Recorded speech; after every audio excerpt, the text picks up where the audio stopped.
Hi, everybody. I'm Dr. Scott.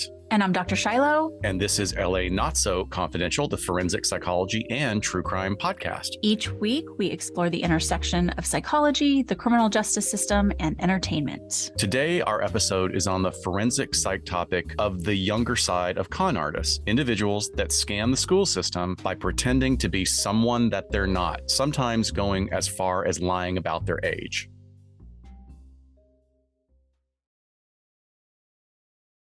Our huge announcement that we've been teasing is our own live show happening in May. We are bringing you a one-of-a-kind experience of a live podcast show with 3 LA-based podcasts. We will be covering an infamous place and topic from each of our perspectives. We, of course, will be covering the crimes, while the guys from LA Meekly give us all of the background and history. And then Holly Weird Paranormal will bring us home with the reports of paranormal activities and ghost stories that are integral to the history of that location. And that's not all. After the show and a little meet and greet, since we will be at the legendary Heritage Square Museum, you'll also get a haunted tour of one of the homes on the property. Dr. Scott and I have been planning this for a very long time with Heritage Square Museum. From the first time we went there together, we're like, we have to do something here. Yeah.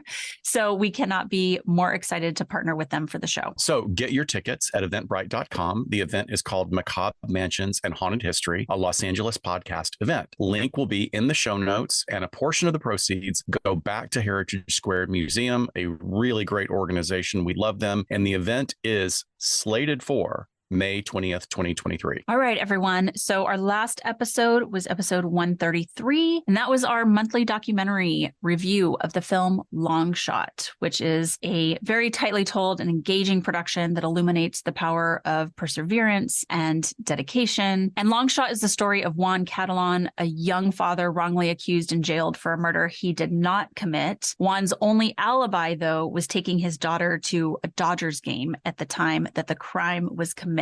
Long Shot is definitely an accurate title for the story of a series of minuscule events and decisions that eventually exonerated an innocent man. And during that episode, Dr. Scott and I review the research on eyewitness testimony when talking about the weaknesses of the defense's case. So please go back and listen if you have not yet. What do we have today, Dr. Scott? Definitely. Well, today, the particular subject has been in the news very recently with 2 unusual cases, and it led me down a rabbit hole of how the act itself is definitely due to a range of motivations. And we're talking about individuals who lie about their identity and enroll in school. It can be as early as middle school, all the way up through high school and college. And while all adults, the imposters took on the identities of school children as young as 13 up to college age. So, like I said, it's a wide range of motivations. Some of it driven by greed, a desire to game the system, a way to find easy prey, or is it a manifestation of emotional and mental health challenges? And the answer is complex and somewhat overlapping, and really claims elements or bases in all of those factors.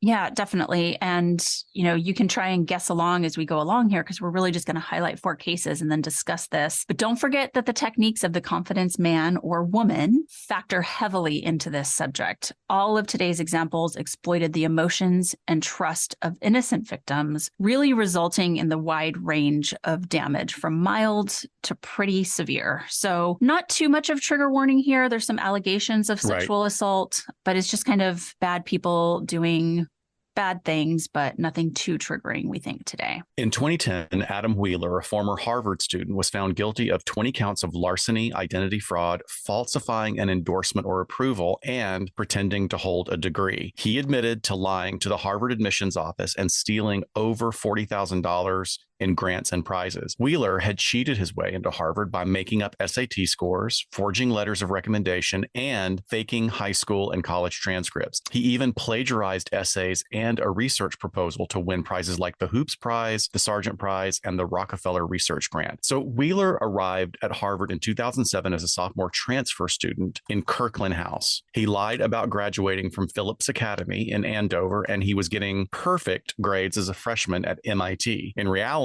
he went to a public high school in Delaware, although there's nothing wrong with that, but he was suspended from Bowdoin College for cheating, or as it is formally known at that institution, academic dishonesty. Oh boy, what a guy. Already, I'm like, the effort it takes to do this. I know, right?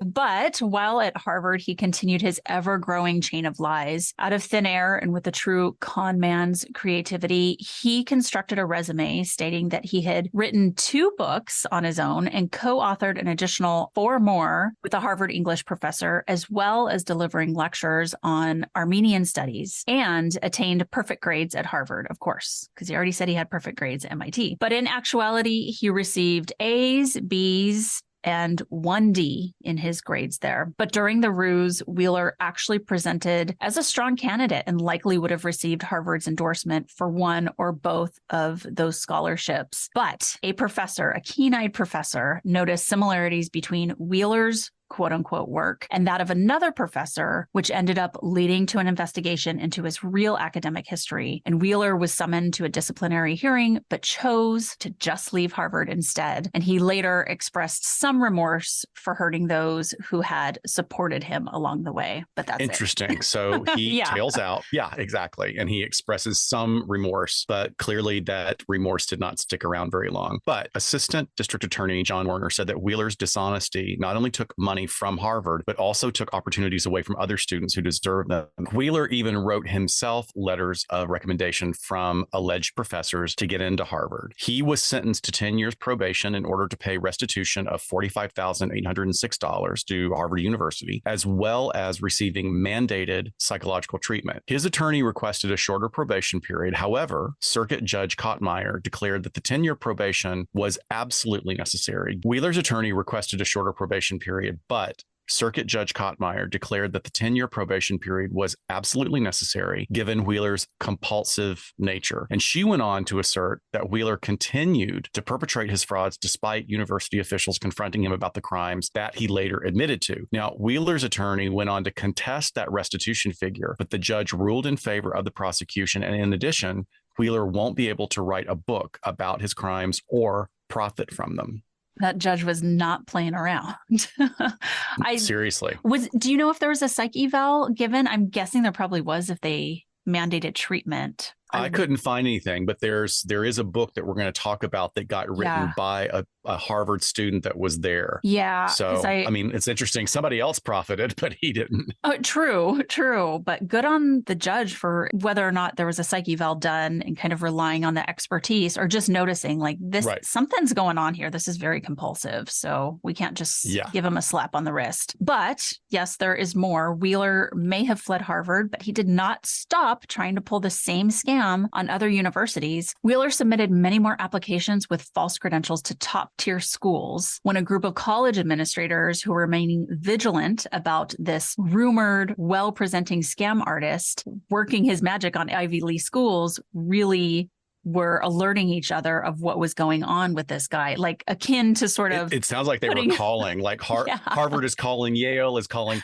Princeton is calling Stanford. Yeah. I just imagine his like mugshot in the like admissions office, like, do not let this guy in. Previously, prosecutors had revealed that following his dismissal from Harvard, Wheeler attempted to transfer to Yale or Brown by falsifying his achievements and recommendations. However, Yale officials were alerted to the deception by Wheeler's own parents, who actually had informed them, that their son had been expelled from Harvard and then his application was not truthful. So they must have gotten wind and were like, what can we do to stop this? Well, that's pretty honorable. I mean, that's got to be a really tough thing to do. But, you know, as we've talked about in our episode on Confidence Men and this phenomenon is that there's a certain constellation of personality factors that it's probably not the only time that they've been stirring something up. Right. So this might be one of those situations where the parents are like, we're not going to support this at all. But I also wonder if they're stuck now supporting him because he had to pay like $46,000 in fines after that conviction, that they're like, we just can't. I don't know. That's when you change the locks. Yeah. Yep. Well, in addition to those filed documents, prosecutors shared that Wheeler also applied to Stanford and the Williams College Seaport Maritime Studies program at Mystic Seaport in Connecticut. So these additional applications are being presented as evidence during the trial of Wheeler's pattern of conduct as well as his methods. So they're saying he got a slap on the wrist, basically. You know, Judge Kottmeyer Well, no, it wasn't. It was really more substantial than a slap on the wrist, but he's still continuing it. And not to put any digs at William College Seaport Maritime Studies program at Mystic Seaport in Connecticut, but that's not an Ivy League school. So maybe he realized like, hey, my jig is up at this point. So I've got to get to some more obscure schools. So author Julie Zalzmer, who was then a reporter at the Harvard Crimson, covered the incident from the minute that the news of Wheeler's indictment broke. That's not to say that there weren't other articles, though. Students were aware that this was going on, and the Harvard Crimson had several articles that we've referred to, so please check our show notes. But Julie went on to interview dozens of Wheeler's acquaintances, his teachers, professors, all of them who knew him throughout his academic pursuits. And her book, entitled Conning Harvard, Adam Wheeler, the Con Artist Who Faked His Way into the Ivy League, was published in 2012. A commenter on the Crimson discussion boards adds, quote, one interesting aspect of the story is that Wheeler would not have been admitted to Harvard with his SAT scores. Yet, once he was in, he was considered a strong candidate for prestigious scholarships. While cheating is not okay, some may argue that Wheeler proved himself deserving of a Harvard education by getting away with his lies for so long. Interesting. I mean, they're saying it is interesting because I'll tell you at the bottom, he's putting in the effort, like we said at the top, like who has the time to do this and the effort and the energy? And that's like the effort and the energy you want to see out of a good student. So I kind of get what they're saying. I mean, I get what they're saying. It's also, I would not say that it's disgruntled, but I was fascinated to click on the research links, click on the articles there on the Crimson and see, we're looking 10 years ago now, or a little more than 10 years ago, and a bunch of Harvard alums and current Harvard students were all commenting on it. And there was some pretty harsh stuff about Ivy League schools. There were several comments saying, it's just about getting in the school. Like, it's not that the education is better. So there was back and forth about whether or not the grades were all that important. And I mean, he did work really hard, but he worked at stealing. He stole opportunities and he stole, 100% scholarship money. Although that's not a lot of money. I mean, $40,000 for someone that's going to an Ivy League school is not that much. It's so difficult and crazy to get into these schools that at least once he got in, even though by fraud, he was able to hold his own for a little bit as a student, I think is what sounds like people were saying, kind of uncovering. Yeah, it sounds like it. So what's your overall take on it? Well, I mean, I think firstly, it's like, well, what the fuck is this all about? Like, what is he doing? To a logical person, you would be like, okay, is he doing this so he can get a good education and then move on to a high paying job so he can live comfortably in his life, even though he's doing it by cheating to get there initially? But I mean, there is this flair where it feels like he's doing it just to do it, and the challenge and the risk-taking piece, which is a whole other thing. Right. He doesn't seem to be learning anything from the risk that he's investing in. Right. Yeah, so he's gotten caught. He gets caught over and over again, and his impulsivity or something kind of overrides that. I mean, one of the things that is very plainly talked about in the college system within Ivy League schools is it's more about the connections. Like, you get in there, you get, I guess, a decent education. Although my professors at Antioch she went to Harvard and she had a very, very different opinion on what the quality of education was like. But her take on it also was like, people go there for the connections. Yeah. It's because if you're Greek or you're part of one of the systems there, it's like that's going to get you into one of those Fortune 500 companies or get you into an academic position with a lot of grant money coming your way. I think that there's definitely, in an example like this, I have never examined Wheeler. I've never seen the results of any psychological exams. That was not available in our research. But, a person who acts like this is definitely exhibiting some personality flavors, if not strong tendencies. I would say this shows, like most confidence men, a lot of antisocial qualities, not really caring what the consequences are, as well as some narcissism and definitely impulsivity. His own personal grandiosity and thinking that he would not get caught when he was making outlandish claims about professors and other academics right there in his periphery is kind of wild to think about that. And like we've discussed in our Confidence Men episode, there's a reason that people fall for these kind of manipulators. authors. And we pulled heavily from The Confidence Game, Why We Fall For It Every Time, that was authored by Maria Konnikova. And she basically talks about the dark triad. There's psychopathy, narcissism, and Machiavellianism. And I won't go into all of the Machiavellianism stuff, but, it's definitely found more in men. And it's about a tendency to fall into manipulation and strategies to socially engineer the people around you. And while, yes, it is more prevalent in men, it can occur in anyone, including children. So yeah, there's a lot going on there. Yeah. So when we think like, okay, what is this all about? It's not that logical road of like, okay, he's cheating to get like a means to the end. No, there's something more driving him for this impulsive and, as the judge labeled it, compulsive issue where it is just to sort of keep chasing this risky behavior and getting away with it. So definitely what we see when we look at folks with psychopathy and some of those narcissistic traits. But yeah, I mean, even in the paradigm of Machiavellianism, they break it down into high and low Machs, whereas a high Mach individual would be someone who prioritizes their own well-being above and beyond everyone else and all else. That's the most important. Right. So he doesn't give a shit if like he's taking away the opportunity for someone else who's been working their butt off for this all their life or what have you. They also subscribe to the belief that deception is necessary to get ahead in life. So this is like one of their core beliefs that no, this is absolutely necessary. And they do not trust in the inherent goodness of humanity. So that sounds like a really scary combination. No wonder this is under high Machs. And then they view dependence on others as naive and prioritize power over love and connection, which makes me really wonder what his relationship was like with his family, since we hear them sort of telling on him. What was that dynamic like? So on the other hand, low Mach individuals tend to exhibit empathy towards others, and they do value honesty and trust. They have some faith in the innate goodness of humanity and believe that adhering to moral principles is the key to success in life. However, it's important to note that being too low on the Mach scale can lead to submissiveness and excessive agreeableness. So this is, again, like you're looking at a scale of a trait, and it doesn't mean a low Mach doesn't mean that there's like this sort of evil, dangerous Machiavellianism present. It's just the total opposite end from what we see with the high Machs. Yeah, and they could still be driven by personal gain, but not have all of those sort of antisocial qualities that you were talking about in the high Mach. At least that's what I took from it. Yes. Okay, so moving on from example number 1, we have another Ivy League example, a Mr. William Curry. Stanford University finally removed William Curry, an Alabama native and 2021 high school graduate, after he had been living in various parts of residential housing for almost a year. His successful tenure on campus came despite multiple reports by other students and what appeared to be really kind of half-hearted attempts initially by school officials to quietly remove him. The school had him escorted off campus multiple times, but despite his continued returns to the school, the administration failed to warn staff, residential staff, and students.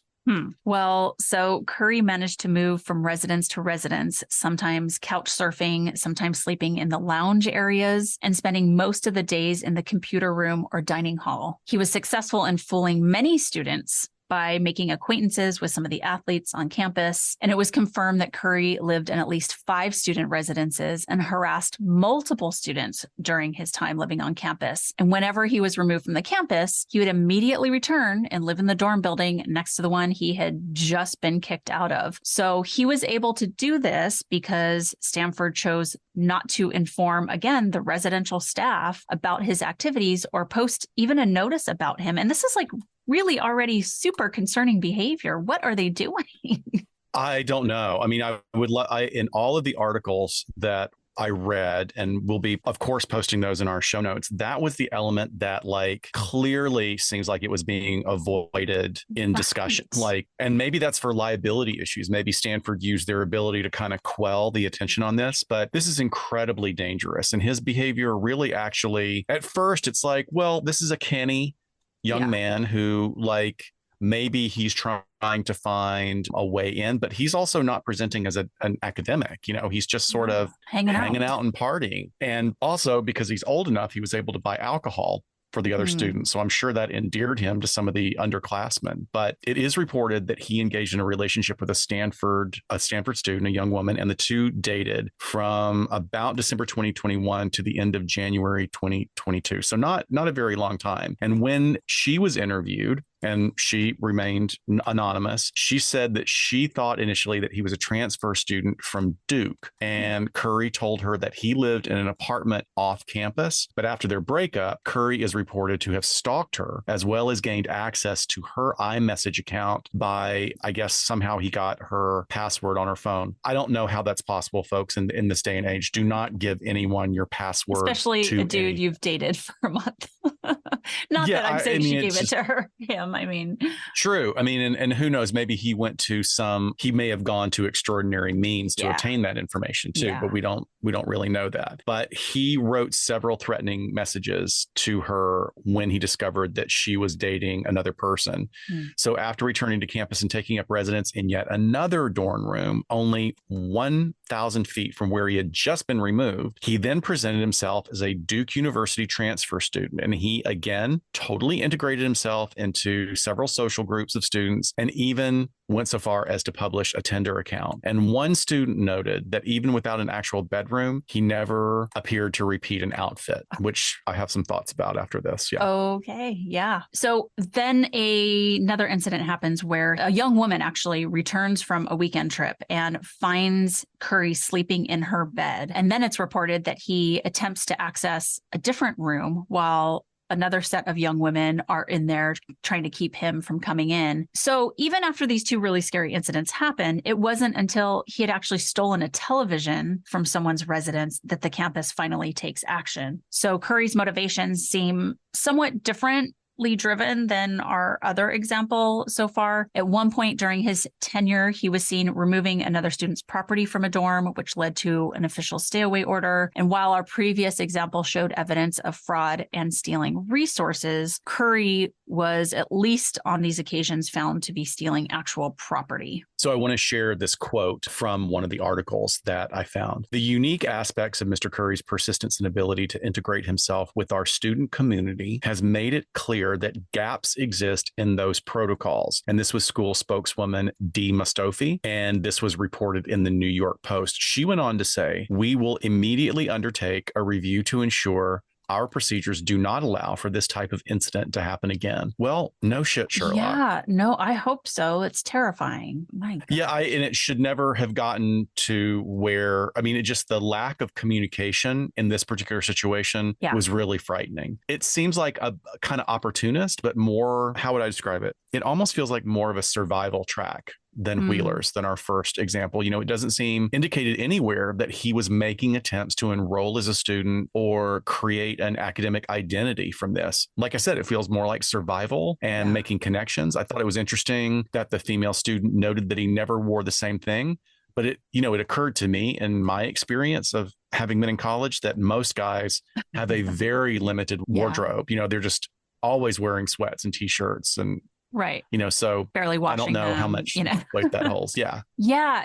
But apparently he was very well groomed. That was the other thing. He was very well groomed all the time. You know what that gives me like reminders of is Dirty John, because remember he would his scrubs were kind of gross, but like he was always really careful to be well groomed and things like that, even though he was kind of homeless when he was courting his victim. But yeah, so to me, this one feels really heavy on that one psychopathy trait of living a parasitic lifestyle. And I don't know. Very good point. I would love to know where that comes from, because why choose Stanford University instead of just kind of like making friends with wherever your hometown is or couch surfing there? Because I know you said he was old enough to buy alcohol, but in doing the math, if he had graduated in 2021 from high school, if that's true, maybe that part isn't true. He's quite young. I mean, he was doing this as like an 18, 19-year-old. So that's one that's a good, super concerning that he's like doing this already. But again, just like why Stanford? But you see this risk-taking, grandiose mindset again of like sort of getting one over on an institution that should know better. Yeah, I'm looking back now and I'm going to correct myself. So it's not that he was it doesn't say that he was buying them alcohol. It says that he was providing them alcohol. So I Oh. mean, he may have had other means Yeah. to do that. I think it's interesting just about like if we look at the geography from if he's coming from Alabama and you think about a map, it's almost as far as you can possibly get from it's like Yeah. I'm going to completely go to the other side of the country and reinvent myself. Huh. Yeah. You know, That's just interesting. I mean, maybe there's something that ties into that. Very interesting, but I do like that sort of you're honing in on the parasitic trait there. I think that's very, very apt. Yeah.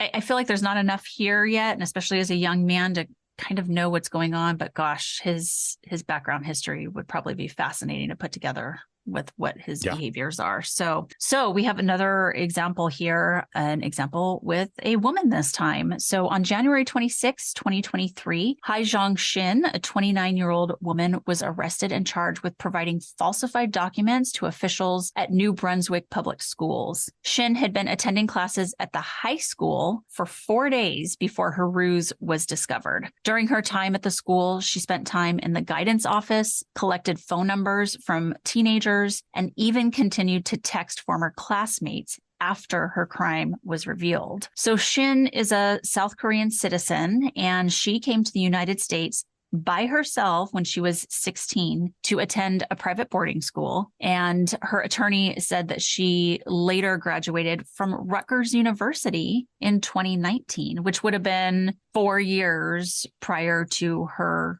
enrolling in this high school. Yeah, something seems to have gone really awry. And Shin's lawyer asserted that she had no malicious or criminal intent, but that she had enrolled in school because she was lonely. And he quoted her as saying, she was just seeking to return to a place of safety and welcoming environment that she looks back on fondly. Shin was charged with a third-degree crime for providing false birth certificates to school officials. And in New Jersey, schools are required to provisionally enroll everybody. I mean, all children, not everybody, even if there is an absence of the records that are generally provided to verify identity or prove that they live in the community. But students have 30 days to provide all that additional proof of identity, or the district has the option to declare them ineligible to enroll in class or attend class. Once the school staff had determined that Shin had provided fraudulent information, immediately they notified the appropriate authorities. And as a result, Shin has been barred from entering school grounds, and students have been advised to end all contact with her.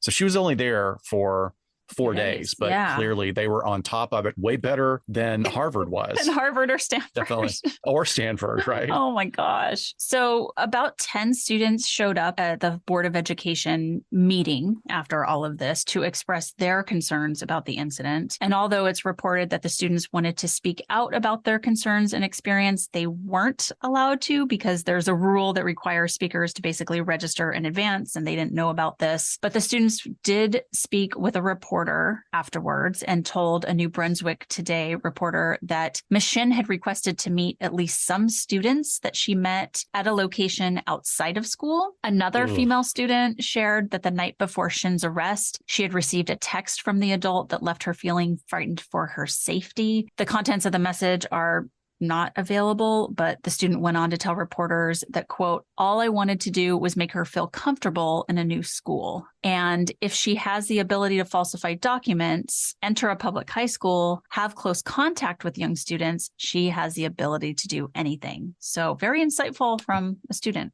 Yeah, very, very well stated. So like I said, she was only on the school campus for about 4 days, but in that time, she obtained the phone numbers of several students who had wonderfully taken it upon themselves to help this new student navigate their way through school. And like we said, alarmingly, she continued to text some of them even days after her removal from the grounds. So she was barred from entering school grounds in the district, and officials have strongly warned all of the students against further contact, like you said. You know, it's so recent, Dr. Shiloh, that we don't know what they're going to do with this. Like, you know, maybe it'll get referred for a diversion program, or maybe they'll see if there was some sort of emotional or mental health impact that she was experiencing. But, you know, I mean, I got to say the defense tactic is pretty smart, you know, that she was seeking to return to a place of safety and comfort. The idea of going back to high school, on surface, it's a good thing because we think of this poor woman, and then you go, oh, wait, let's flip it.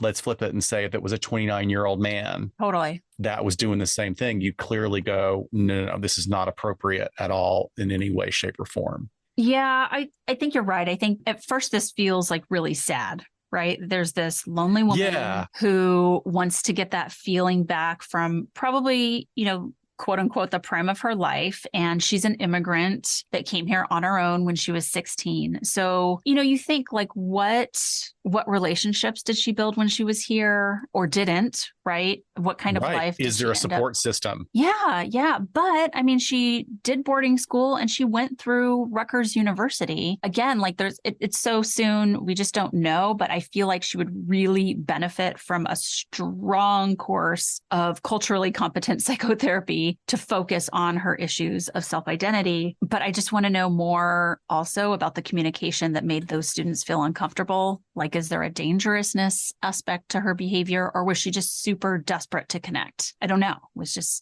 hard to say. Which kids can pick up on too. Yeah. Yeah, for sure.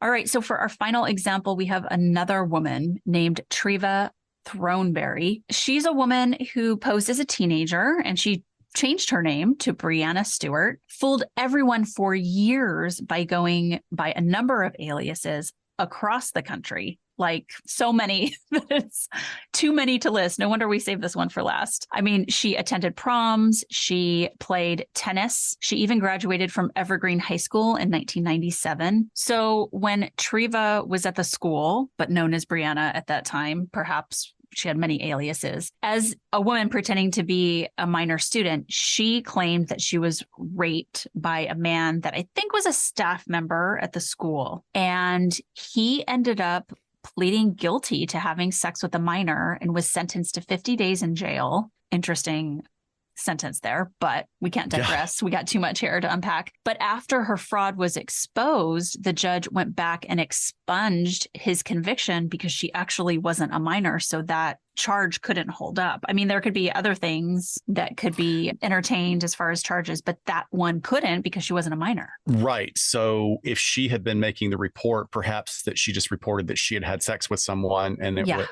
because even if she wasn't a minor, she could have claimed that she was raped, right? Yeah. But it must have had something to do with consensual versus non-consensual and her age and all that. But apparently Throneberry made many false claims of sexual abuse, including that she was a victim of satanic ritual abuse. And the reason she did this apparently was to make money. During her late teens and 20s, she traveled across the U.S., like you said, gaining access to foster homes, colleges, and with any family that would take her in. And of course, because there are a lot of good people in the world who will fall for a sob story, she had a lot of places to go. And all of this happened while she was using these false identities that are too numerous to mention. Her father, Carl Throneberry, said she's just going cross country and using different names and receiving welfare. And at one point, Throneberry made her way to Vancouver claiming to be homeless and framing her history as a cult survivor whose mother had been murdered by the cult leader of a satanic coven. Oh boy. All right. Just soaking that in for a second. In addition to the false claims of rape arising from her connection to a school employee, she reported, however, that Throneberry also engaged in one. In addition to the false claims of rape arising from that connection to the school employee, she reported that she engaged in a romantic relationship with a high school male, although no rape charges are listed against her. That victim of emotional manipulation was interviewed in several papers expressing his emotional challenges and finding out that his girlfriend was, in fact, not a teenager. Poor guy. He comes across as really pretty heartbroken, expressing his love for her. And I can't even imagine what that feels like, being a high school boy in love probably for the first time and then feeling completely duped by this adult. It's awful. Yeah, I mean, she had a very interesting look. Like there are prom pictures with the two of them. And you look at it and you go, knowing she's an adult, you think, how can anybody fall for this? But if you kind of take a step back and go, she's unremarkable. in her presentation. And I'm not saying she's homely. I'm not making any value judgment on her appearance. It's just that, there's nothing that is particularly significant about her makeup that would set her aside and kind of like have you focus on her. And maybe that was one of the things that actually helped her. Right. She just blends. As a tool to enter in. Yeah, she blends into all these situations. But Barry's trail of deception did not end in Vancouver, because in Altoona, Pennsylvania, she went by the name Stephanie Danielle Lewis. And then in 1996, she attended a Texas high school under the name Emily Kara Williams when she was 27 years old. She was finally found guilty of defrauding the Washington State Department of Social and Health Services of $3,620. That was paid for her foster care. So that's the money that they were saying, look, you took this away from us in order for us to pay the foster parents. She also defrauded Clark College out of $1,000 in tuition, and that tuition had been waived when she had claimed that she had this history of being a homeless teen. And the perjury charges alleged that she illegally obtained a state identity card under the name Breonna Stewart. Breonna's true identity was discovered after providing fingerprints in exchange for a birth certificate. Her parents later confirmed her identity after being contacted by the police. And everything indicates that the police are just like all over the place, are going, who is this person? Like they're trying to figure it out because she's so convincing. Well, and there's just so much to weed through of all the different identities and locations and school records. I can't even imagine. So further investigation did confirm that Throneberry had a history of mental health issues. In 1986, she had been admitted to a psychiatric facility expressing suicidal ideation and threatening to harm herself. According to court documents, the attending psychiatrist asserted that she was diagnosed with a characterological disorder. And while Throneberry refused to communicate with her family during this stay at all, she was eventually discharged. That was in 1986, and then transferred to a home for troubled girls. Such an archaic term, by the way, but it was 1986. True. And it was basically a residential treatment center. And she worked on developing interpersonal skills, but she did continue to keep quite a distance from her family during her stay there. Which I think is pretty interesting. Mm-hmm. Just keeping that distance. I don't know what it means, and we don't have any information to that, but it is very interesting. There was really a great deal of controversy about her mental state and presentation during and after the trial. And there were assertions from various mental health professionals involved in the proceedings that she actually may have had trauma-related delusional or dissociative disorder. The court appointed psychologists in their assessments. They denied that she was delusional and that she actually was completely capable of standing trial. And in the Texas Monthly, they confirmed through their research that Throneberry and her sisters were sexually abused by their biological uncle. So there was something there. Whether or not it emerged as a motivator for all this, there definitely was something there. Yeah. For sure. So she continued to claim that she is Breonna Stewart, which led her defense attorney to seek these mental health evaluations before the trial. Throneberry was convicted,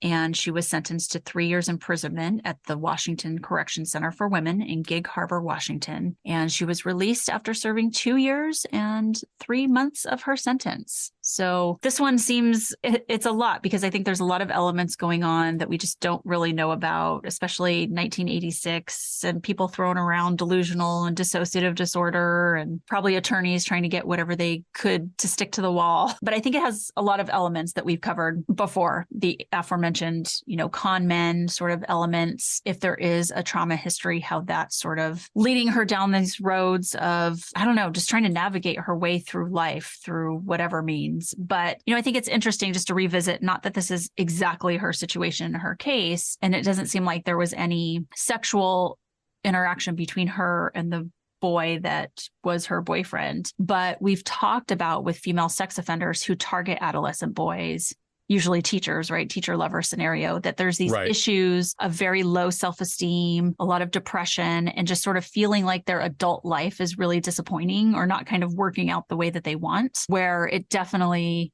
is more emotionally driven rather than true deviant sexual interest, although by nature of the crime, of course, it's deviant, but just different in which ways we see men sort of focusing on adolescent girls. So you're talking about drive. Yeah, absolutely. Like what is the need that they're trying to get met? And more often than not, it's that emotional connection, which I would even kind of go back to the other female example with Shin. It wasn't sexual, but she was trying to get this emotional connection met back at a period of her life where maybe that was the strongest for her. Or it felt more easy to navigate, like you were saying. Sometimes, now, like we talk about this, and I talk about this with my clients in private practice all the time, who are adults, how to navigate dating as an adult in today's world is incredibly hard. And, school has such a social element to it that work does not always have. So, Sure. How do you navigate the adult world when you would just want to go back and get that combined dopamine and serotonin flush from going back to a safe place that you knew when you were younger? That makes a lot of sense. Yeah. Well, those were some doozies of cases there of fake students, but we want to turn to our little entertainment sidebar here. And of course, Throneberry's case inspired an episode of Law and Order because, hey, where else are they going to get their material from, right? Exactly.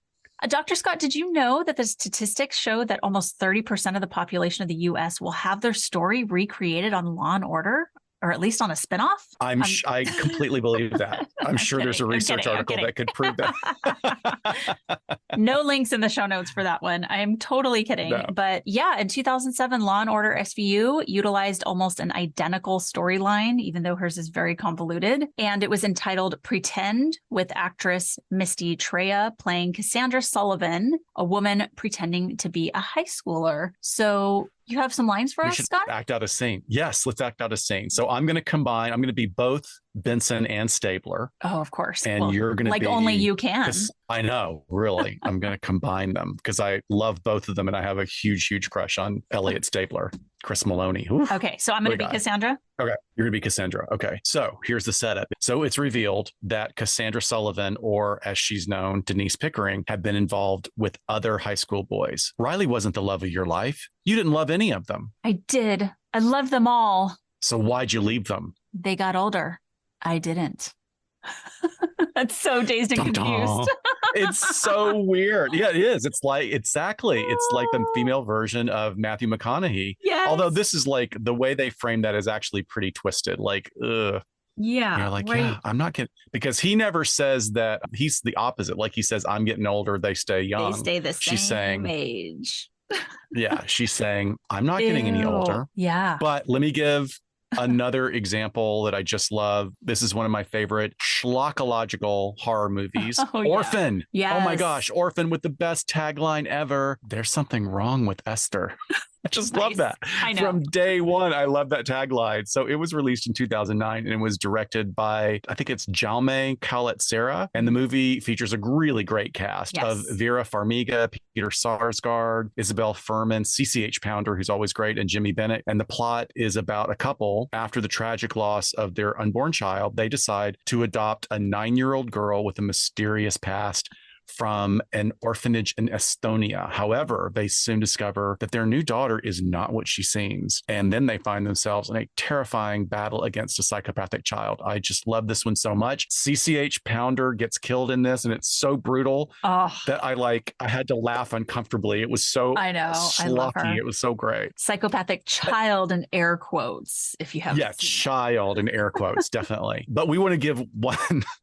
I mean, to really go to this place of humor, I have laughed about this particular case for years because I remember when we were doing our internships was when all this stuff started bubbling up. And it's just such a complete craptastic, like weird irony of talk about cops trying to figure out what's going on. Neil Havens Roderick II, who had been living under an alias of Casey Price, was arrested in January 2007 along with 2 men that he had fooled and a possible cellmate. So the Yavapai County Sheriff's Office in Prescott, Arizona, described the situation as extremely strange because prior to this arrest, a man identifying himself as Price's grandfather enrolled the quote unquote 12-year-old in the Mingus Springs Charter School in Chino Valley, Arizona. However, the guardianship papers and a birth certificate immediately were spotted as fake by the school officials. So they contacted the authorities. Completely the right way to do. And here it is, here's an elementary school or a middle school that's doing a better job than an Ivy League school. I know. So sheriff's detectives determined that the man posing as the grandfather was Lonnie Eugene Stifler. Sorry. I know, I can't. 61 years old, who had moved into a rented manufactured home in Chino Valley with Price and two other men just a month prior. Stifler and Robert James Snow, 43, a known offender, admitted to investigators that they had picked Price up at an Oklahoma hotel about 2 years earlier after they'd begun an internet relationship with him. They thought that he was a preteen and had exchanged explicit photographs with him, let's say that. And the third man in the house, Brian J. Nels, 34, also an Oklahoma offender, said Price was actually Roderick, his former cellmate. I need a diagram for this. I know.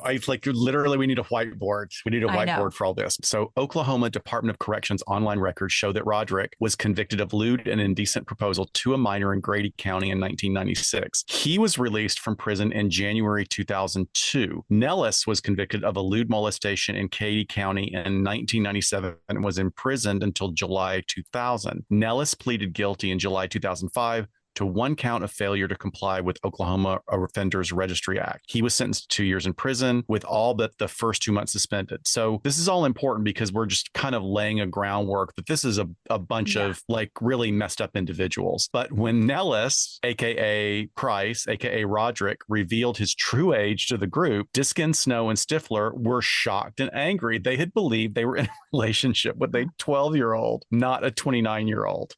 It's like... I'm just thinking of how disordered these individuals are. And they so badly wanted to believe that this was a 12-year-old that they were able to solicit off the internet that they couldn't see past the fact that he was a 29-year-old. I mean, what do they think a 12-year-old looks like? It's very strange. And he was reported to have shaved he was always keeping himself shaved. He was wearing makeup, so either weird. They were deluded or maybe they had really bad eyesight. I don't know. I'm going to say meth, but bad eyesight. Okay, that works too. True. Okay, so everyone will be happy to know that all four men were arrested and appeared in Yavapai County Justice Court. 3 of them were held on $50,000 bond for failing to register as sex offenders, while Stifler was held on $100,000 cash bond for 2 counts of forgery and 1 count of hindering prosecution. All 4 were assigned public defenders. No child molestation charges were filed, of course, because the men were having a relationship with an adult, despite their belief that he was a child. The victim, and again known as Price, was a small man, and like you said, wore makeup, shaved his entire body, and he had the clothing and speech of a young person. Detectives fear that the men may have used Price to find other victims, as he had successfully enrolled in other Arizona schools in the past, which is totally where my mind went. He's bait on a fishing lure to roll in more kids. I don't know. Okay. So do you think that that's possibly that was just all an excuse? Like this was a ruse? Like, no, we thought he was really a kid. Kind of. I don't know. Scott, you and I have seen and heard of some really weird shit I know. when working in prisons and with It's sex true. offenders that, yes, all of the above would not surprise me. I don't know. Interesting. I mean, I don't want to minimize the possibility that Price may have been grooming other victims, but to me, if this particular narrative is correct, the outrage that these guys expressed is just really funny. Like, how dare he? He's 29. He's not a 12-year-old. He's 29. Ew, I'm grossed out. Oh my goodness. Wow. So what funny. a doozy to end on. I'm glad we had time for that. I know. Debacle. I know. And on that note, folks, thank you so much for sitting with us with another episode. This was a lot of interesting stuff. Yep. And I think it was a great one to go back and listen to our Confidence Men episode if you're interested, to kind of give a larger framework for several of these examples. Yeah, definitely. All right, everyone. Well, we will see you next time on LA Not So Confidential. Thanks, guys. Bye. Bye.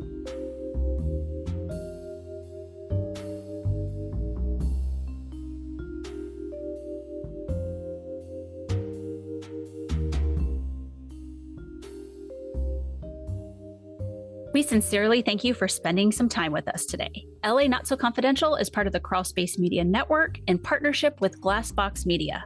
Each episode is hosted, produced, and written by Dr. Scott and Dr. Shiloh.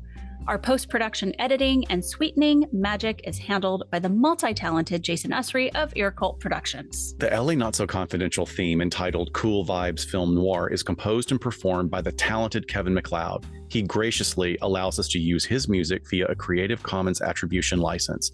Please check out all of Kevin's amazing work on YouTube. All of the resources for each episode can be found on our website at www.la-not-so-confidential.com. You can find us on Instagram at LA Not So Podcast, on Twitter at LA Not So Pod, and on Facebook at LA Not So Confidential. Media inquiries and bookings are scheduled at alienistentertainment@gmail.com. Please join us each month on Saturdays at 4 p.m. Pacific Standard Time for a live streaming and very interactive broadcast on YouTube entitled Behind the Couch. Stay tuned to all of our social media for our live stream scheduling announcements. Subscribe to LA Not So Confidential so you never miss a new episode. Lastly, we would be honored if you joined our Patreon at patreon.com/LA Not So Podcast so you can be the first notified about upcoming live events, social gatherings, and super cool swag coming your way. Thanks for listening and join us next time on LA Not So Confidential.